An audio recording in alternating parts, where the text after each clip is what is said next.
Hello, I'm Curt Hoffbeck, Field Agronomist with Pioneer. Now is a good time to get out in those earlier planted cornfields and check for any issues that may have affected emergence, such as soil crusting.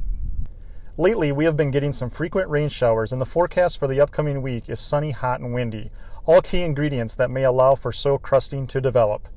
Granted, the heavier rain events and fields that have been tilled or even over-tilled can be especially vulnerable to soil crusting, and that can make emergence difficult for cornfields planted within the last week. The first thing I like to do is look for any emerging plants that may appear to be struggling and use a trowel to flip over any crust layers that may be holding some of the plants back. Pay special attention to the thickness of the crust and look closely for any ruptured coleoptiles or plants that have started to leaf out underground. To help catch soil crusting early, I use a rule of thumb. Actually, it's more like the rule of the index finger.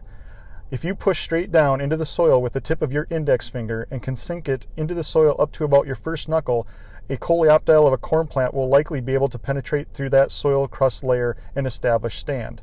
However, if you are unable to sink your index finger into the depth of your first knuckle, then a coleoptile of a corn plant likely won't be able to penetrate through that type of a crust layer either. Timing is key when it comes to trying to remedy soil crusting issues. You will want to be out there early with a rotary hoe or turning on a pivot if you have one to remedy the crusting situation, with the goal of being out there early to catch many plants before they have ruptured their coleoptiles or have started to leaf out underground. Because once that happens, there is no pushing power left to make it through a broken up crust or clods if you have rotary hoed too late. It is important to have access to a well-maintained rotary hoe to help rescue a crop when needed. Be sure to keep your speed up, with the rotary hoe traveling 8, 10, even 12 miles per hour. The faster you travel, the more effective the hoe will be, but crop damage can also increase with the added speed. I recommend doing stand counts before hoeing, traveling 100 yards with the rotary hoe to get up to the speed you desire, and then stop and check behind the rotary hoe to see how the rotary hoe is doing. Determine if the rotary hoe is helping or causing more damage than the crust would have caused itself to stand establishment. Generally, 1 to 5% stand loss with hoeing is acceptable, but your tolerance level may vary on the severity of your crusting situation. I have seen plenty of examples where we have had a half a stand with a crust layer, and after timely rotary hoeing, we were able to get 80 to 90+% of plants to emerge. But you have to be early with the rotary hoe to be effective.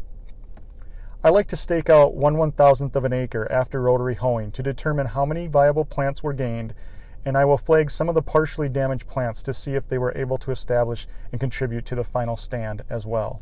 If needed, you can rotary hoe soybeans too, but timing there is even more critical. You will want to avoid damaging or cutting off any of the soybean hypocotyls at the soil surface that are in that shepherd's crook stage, because if you do damage those hypocotyls or cut them off, the plants will die. Thank you for watching. If you have any questions about this topic or any others, please reach out to your local Pioneer sales professional. That concludes this Pioneer Growing Point Agronomy video podcast. Visit our page on pioneer.com and follow us on Twitter and Facebook for more agronomy insights.